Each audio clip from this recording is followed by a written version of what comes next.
Assalamualaikum warahmatullahi wabarakatuh. Oke, para bosku, kembali lagi di channel Davia Novel. Kali ini kita akan melanjutkan cerita novel Cinta dan Kesetiaan, part 49.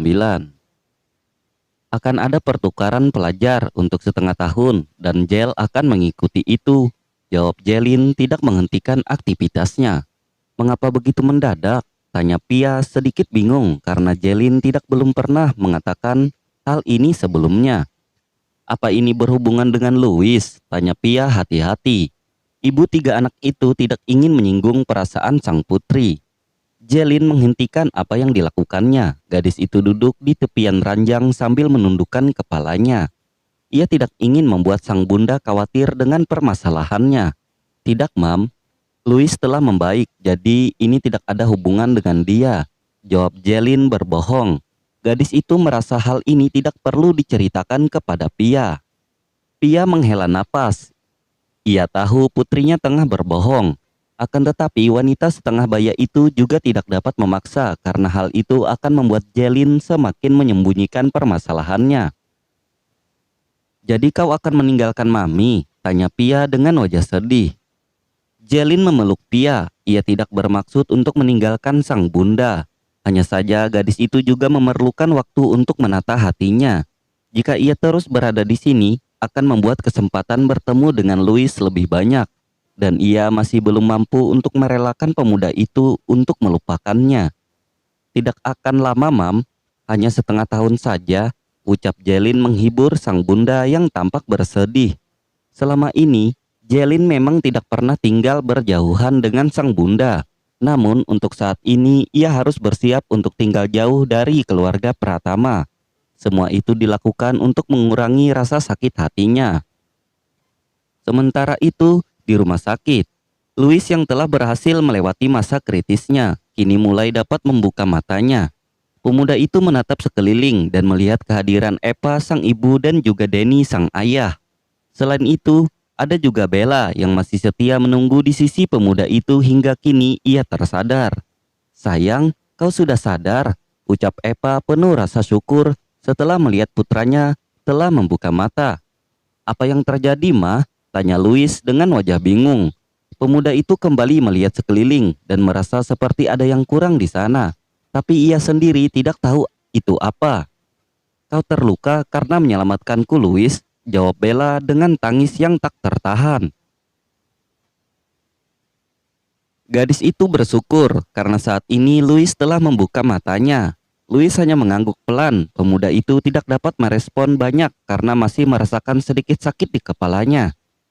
Biarkan dokter memeriksa keadaan Louis, ucap Denny yang baru saja datang bersama dengan seorang dokter dan juga dua orang perawat bersamanya. Begitu mengetahui Louis tersadar, Denny memang segera memanggil dokter untuk memeriksa keadaan putranya. Mereka yang berada di dekat Louis pun segera menyingkir, memberi kesempatan pada dokter untuk memeriksa keadaan pemuda itu. Louis memejamkan mata saat sang dokter bergerak memeriksanya. Bukan hanya kepalanya yang terasa sakit, tapi hatinya seperti kehilangan sesuatu yang selama ini mengisi relung hatinya. Puji Tuhan, keadaan Tuan Louis jauh lebih baik. Ini adalah keajaiban yang patut kita syukuri, ucap sang dokter begitu selesai memeriksa keadaan Louis. Mereka semua yang berada di sana pun setuju dengan apa yang dikatakan oleh dokter. Keadaan Louis saat ini merupakan keajaiban dan kemurahan hati Tuan. Pemuda itu sempat berada di ambang kematian ketika jantungnya berhenti berdetak. Namun rupanya Tuhan berkehendak lain. Louis masih bisa hidup dan bernapas untuk saat ini. Akan tetapi, mereka semua tidak ada yang tahu tentang pengorbanan Jelin. Tidak ada yang mengingat gadis itu. Tak terkecuali Louis, pemuda itu bahkan tidak ingat ia pernah memiliki sahabat kecil yang bernama Jelin yang juga merupakan cinta pertamanya. Jelin tidak menyia-nyiakan waktunya. Malam ini juga gadis itu langsung berangkat menuju Oxford City untuk memulai program pertukaran mahasiswa yang ia ikuti. Dengan tidak rela, Pia melepaskan kepergian putrinya tersebut. Jika bukan di negara sana ada Aiden yang akan menjaga Jelin, ibu tiga orang anak itu tidak akan merelakan kepergian anak gadisnya dengan mudah. Mami, akan merindukanmu sayang, ucap Pia memeluk erat tubuh sang putri, yang kini telah bersiap untuk menaiki pesawat yang akan membawanya ke Amerika Serikat. Aku juga, Mam, saut Jelin, membalas pelukan ibunya dan mencium kedua pipi sang bunda dengan penuh kasih sayang. Jaga dirimu, nak, pesan Jiga kepada putrinya. Pria itu memang membiarkan ketiga putra dan putrinya untuk memilih apapun yang menjadi pilihan hidupnya. Jiga tidak pernah memaksakan kehendak kepada ketiga putri dan putranya. Mereka semua bebas melakukan apapun asal tidak melanggar norma hukum dan agama.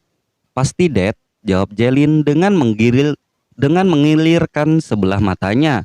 Gadis itu sudah kembali ceria seperti biasa, seolah tak ada yang membebani hatinya. Kakak yakin akan meninggalkan Louis?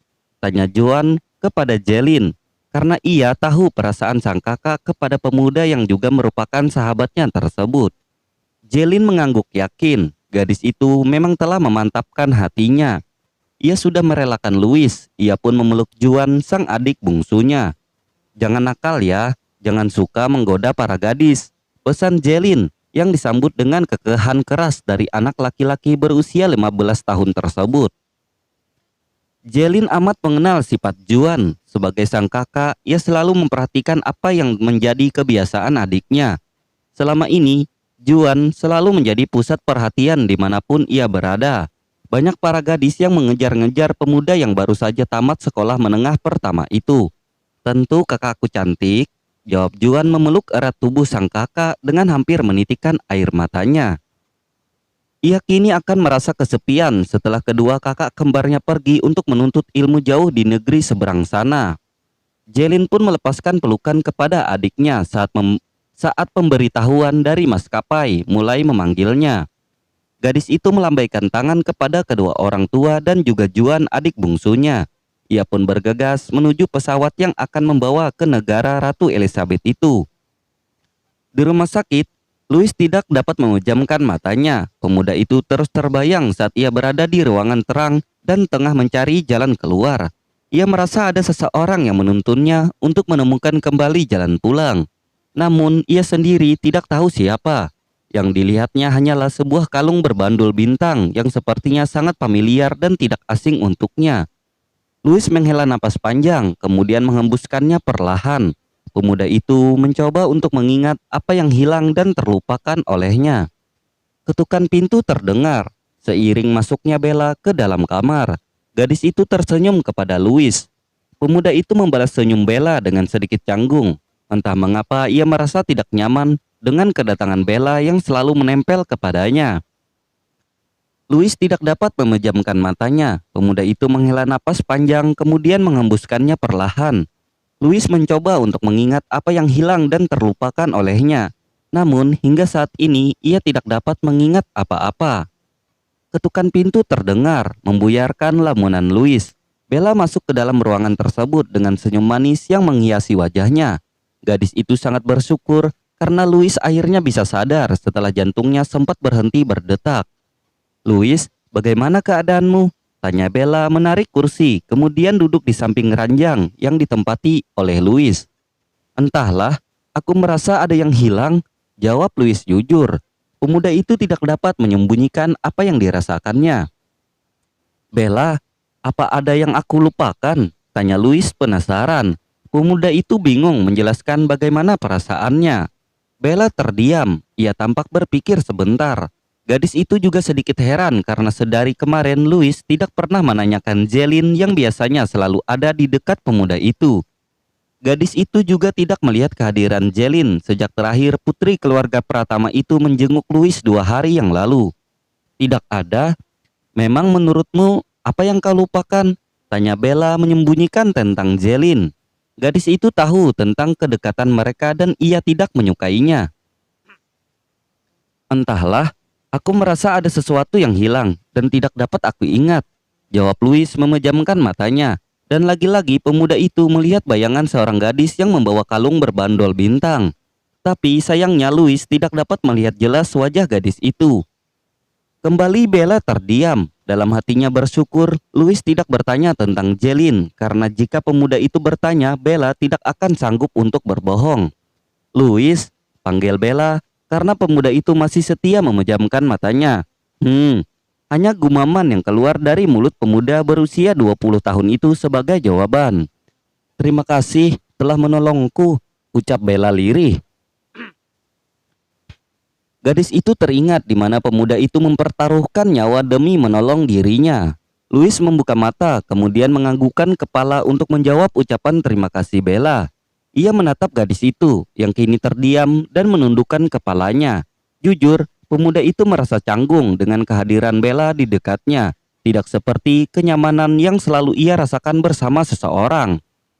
Di Oxford City, Jelin baru saja tiba di negara Ratu Elizabeth itu. Beberapa jam yang lalu, saat ini ia tengah berada di kafe tempat Hongju bekerja bersama dengan Aiden, kakak laki-laki kembarannya. "Sampai kapan kau akan menghindar?" tanya Aiden pada gadis manis yang tengah sibuk mengaduk-ngaduk minumannya tersebut.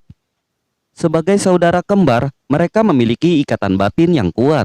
Walau Jelin tidak bercerita pada Aiden, tapi kembarannya itu tahu jika adik perempuannya kini tengah ada masalah.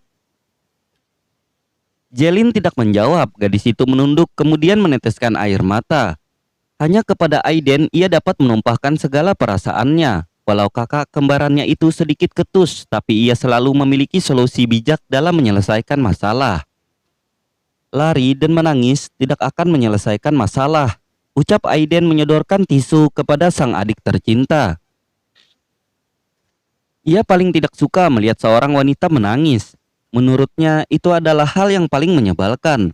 Namun, kali ini berbeda, yang menangis adalah adik kandungnya. Gadis yang berada di dalam rahim yang sama. Untuk itu, Aiden hanya dapat bersabar menghadapi adik kembarnya itu. Dia tidak akan mengingatku lagi," ucap Jelin lirih, tapi masih dapat terdengar oleh Aiden. Pemuda itu menautkan kedua alisnya begitu mendengar ucapan sang adik. Walau Aiden mengerti siapa yang dimaksud dengan dia oleh Jelin, tapi pemuda itu tidak paham akan perkataan gadis itu yang mengatakan bahwa Louis tidak akan mengingatnya. "Maksudmu?" tanya Aiden kepada Jelin. Penasaran apa yang sebenarnya terjadi antara adiknya dengan Louis. Jelin pun menceritakan segalanya kepada Aiden. Tak ada satupun yang ia sembunyikan dari kakak kembarnya tersebut. Pemuda itu memang tidak begitu mengerti tentang hal-hal yang berbau mistis. Aiden hanya berpikir secara rasional. "Mengapa kau tidak menemuinya, malah menghindari Louis?" tanya Aiden lagi. Pemuda itu berpikir jika mereka bertemu, maka akan ada kesempatan untuk mengetahui apakah Louis benar-benar melupakan adiknya itu atau tidak. "Aku tidak ingin sakit hati," jawab Jelin. Pandangan gadis itu menerawang dan teringat kembali kebersamaannya dengan Louis yang kini hanya tinggal kenangan. Aiden pun ikut prihatin mendengar jawaban Jelin. Ia tahu benar sedari kecil adiknya sangat menyukai Louis. Bahkan hingga kini mereka beranjak dewasa, tidak ada satupun pria yang mampu menggantikan posisi pemuda itu di hati Jelin.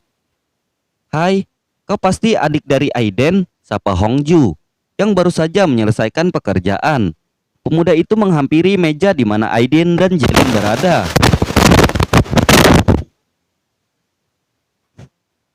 "Perkenalkan, aku Hongju, teman sekamar Aiden." Hongju mengulurkan tangannya kepada Jelin untuk berkenalan dengan gadis itu. Jelin mengangguk membenarkan ucapan Hongju. Ia menyambut uluran tangan pemuda itu dengan ramah. Begitulah Jelin selalu bersikap ramah kepada siapa saja. Walau sebenarnya ia sedang dalam masalah, tapi senyum tak pernah menghilang dari wajah manisnya. "Ayo pulang," ajak Aiden. Mereka pun mengikuti perkataan pemuda itu untuk segera kembali ke asrama. Hari ini adalah hari pertama Jelin berada di Oxford University. Beruntung bagi gadis itu, ada Aiden yang telah menyiapkan segala keperluannya. Bahkan Aiden juga yang mengurus kamar asrama untuk Jelin, sehingga gadis itu kini bisa menempati kamar yang sama dengan Soah. Aiden dan Hongju pun mengantarkan Jelin ke asrama wanita yang terletak tidak jauh dengan asrama mereka. Kehadiran Jelin telah ditunggu oleh Soah karena gadis itu mendapat kabar dari Hongju bahwa adik kembar Aiden akan menjadi teman sekamarnya. Di New York City, USA, Louis terbangun dari tidurnya. pemuda itu masih bermimpi tentang hal yang sama. Namun kali ini ia dapat melihat jelas siapa gadis yang membawa kalung berbandul bintang tersebut. Sayangnya ia tidak ingat siapa nama gadis tersebut. Louis meraih ponselnya yang kemarin sempat ia minta kepada sang ayah. Pemuda itu melihat galeri foto yang ia miliki.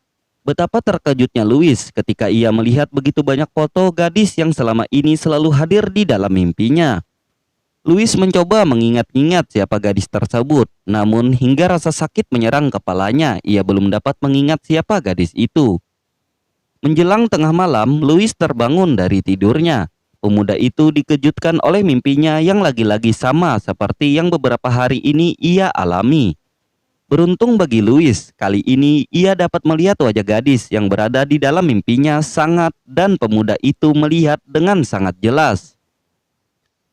Louis kembali mencoba mengingat-ingat siapa gadis cantik yang selalu hadir dalam mimpinya.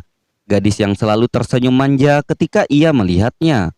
Untungnya kemarin Louis sempat meminta kepada sang ayah untuk membawakan ponsel miliknya. Ia ingin mencoba melihat apakah ada salah satu teman atau sahabatnya yang mirip dengan gadis yang beberapa hari ini mengganggu tidurnya. Betapa terkejutnya Louis ketika membuka galeri foto yang terdapat di dalam ponselnya. Dari sekian banyak foto yang terdapat di dalam galeri tersebut, hampir semuanya adalah wajah si gadis dalam mimpinya. Bahkan ada foto mereka berdua di saat masih sekolah dari taman kanak-kanak hingga sekolah menengah atas. Lagi-lagi Louis mencoba mengingat-ingat siapa gadis itu dan kembali lagi pemuda itu merasakan sakit yang begitu menyiksa. Bahkan kini bukan hanya kepalanya yang terasa sakit, hati dan perasaannya juga merasakan hal yang sama. Louis berteriak dengan nyaring, sehingga Danny, sang ayah yang tengah tertidur di sofa pun terbangun. Danny yang terkejut dengan tergesa-gesa segera menghampiri sang putra yang saat ini tengah memegangi kepalanya karena rasa sakit yang menyerangnya. "Ada apa?" tanya Danny panik. Pria itu takut hal buruk kembali terjadi pada sang putra. Louis tidak menjawab. Pemuda itu masih saja memegangi kepalanya. Bahkan kali ini teriakannya semakin terdengar nyaring, sehingga perawat yang mendengar segera masuk untuk memeriksa keadaan pasiennya. "Apa yang terjadi, Tuan?" tanya sang perawat kepada Danny. Saat ini Louis bahkan berguling di atas ranjang karena tak kuasa menahan rasa sakit yang menyerangnya. "Entahlah, Sus, aku tidak tahu. Tiba-tiba saja anak saya menggerang kesakitan," jawab Danny kebingungan. Ia sendiri tidak mengerti apa yang terjadi pada Louis. Tuan, apa yang Anda rasakan?" tanya sang perawat tersebut kepada Louis. Pemuda itu tidak menjawab, ia bahkan semakin menggerang kesakitan. Sang perawat pun segera berlari untuk memanggil dokter guna memeriksa keadaan Louis yang tampaknya sangat menderita. Danny tak kalah panik. Pria itu terus berusaha untuk menenangkan Louis, putranya. Tak berselang lama, sang perawat pun datang dengan membawa serta seorang dokter untuk memeriksa keadaan Louis. Karena pemuda itu masih terus saja menggerang, akhirnya dengan terpaksa pemuda itu harus diberi obat bius agar Louis bisa lebih tenang. "Apa yang sebenarnya terjadi pada putra saya, Dok?" tanya Danny panik setelah Louis kembali tertidur dengan damai. "Menurut hasil pemeriksaan sementara yang baru saja saya lakukan, tidak ada yang salah dengan kesehatan putra Tuan," jawab dokter tersebut, yang juga tak kalah panik dan bingung karena hasil yang ia peroleh pemuda itu baik-baik saja. Bahkan keadaan Louis lebih sehat dari hari sebelumnya. "Lalu, mengapa bisa menjadi seperti ini?" tanya Danny heran. Pria itu tidak mengerti apapun tentang masalah kesehatan, jadi hal ini sangat membingungkan untuknya. "Kita akan mengambil sampel darah untuk tes laboratorium. Dan dari sana kita dapat melihat apakah yang sebenarnya terjadi pada putra Tuan," jawab sang dokter, tak mau berspekulasi atau menebak-nebak. Ia ingin mengetahui penyakit yang diderita oleh Louis melalui uji laboratorium. Danny hanya mengangguk-anggukkan kepalanya karena bagi pria itu yang terpenting adalah kesehatan Louis. Apapun yang sang dokter akan lakukan, ia hanya dapat mendukung sembari berharap bahwa semua akan baik-baik saja. "Baiklah, saya pamit. Jika ada terjadi sesuatu lagi, harap segera hubungi perawat atau dokter," ucap sang dokter berpesan kepada Danny. "Terima kasih, Dok. Saya akan mengingatnya," Jawab Denny berjanji tidak akan melupakan apa yang dipesan oleh sang dokter. Sepeninggalan dokter dan perawat, Denny kembali memandangi wajah Louis yang terlihat pucat dan lelah. Sepertinya pemuda itu mengalami tekanan yang membuatnya terlihat begitu menderita. Sebenarnya, apa yang terjadi denganmu, nak? Gumaman Denny kemudian. Mata pria itu tertuju pada ponsel Louis yang tergolek di ranjang dalam keadaan menyala. Mungkin karena tadi pemuda itu bahkan tidak sempat mematikan telepon genggamnya karena sakit kepala yang menyerangnya secara tiba-tiba. Denny memeriksa ponsel sang putra. Di sana ia melihat bahwa Louis baru saja melihat foto-foto kebersamaannya dengan Jeline. Hampir semua foto yang terdapat di galeri pemuda itu adalah foto dari putri keluarga pertama tersebut. Pria itu tahu bahwa putranya dan Jeline memang berteman akrab.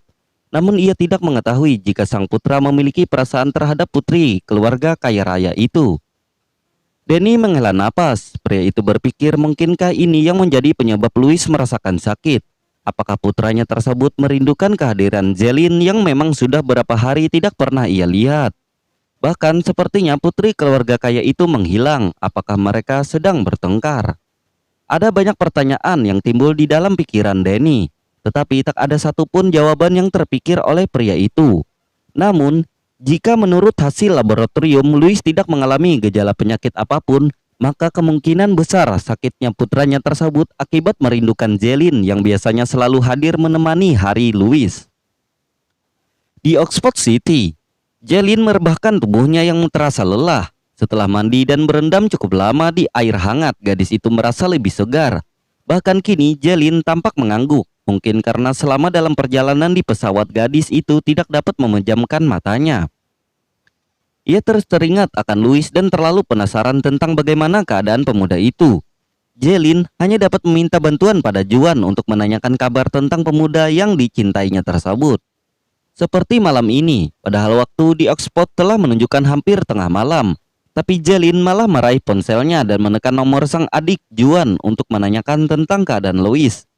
Gadis itu tahu jika di New York pasti belum terlalu malam. Maka dari itu Jeline keluar dari kamar asramanya dan duduk di atas balkon untuk menelpon Juan sembari memandang langit malam yang penuh dengan bintang-bintang.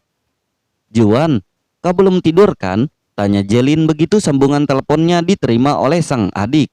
"Belum, Kak. Ada apa?" tanya Juan masih sibuk bermain PlayStation dengan Farel di dalam kamarnya. "Berisik sekali, suaramu tidak jelas," protes Jeline, yang akhirnya membuat Juan dengan terpaksa menghentikan pertempurannya dengan Farel. "Memangnya ada apa sih?" tanya Juan yang tidak sabar karena permainannya dengan Farel terganggu akibat panggilan telepon dari sang kakak. "Bagaimana kabar Louis?" tanya Jeline kepada sang adik kesayangannya itu. Juan berdecak kesal. "Mengapa tak kakak tanyakan langsung pada Louis? Aku bukan perawat Louis," ucap Juan kesal karena ia tahu kakaknya tengah menghindari pria yang telah menjadi cinta pertamanya tersebut.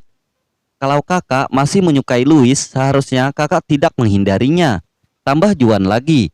Pemuda itu bahkan langsung mematikan panggilan dari Jeline sebelum gadis itu menjawab. Jeline memandangi layar ponselnya yang menghitam. Gadis itu tampak memikirkan apa yang dikatakan oleh adik dan juga kakaknya. Keduanya berpendapat sama tentang keputusannya untuk pergi jauh dari Louis. Apakah ini keputusan yang tepat? Bersambung.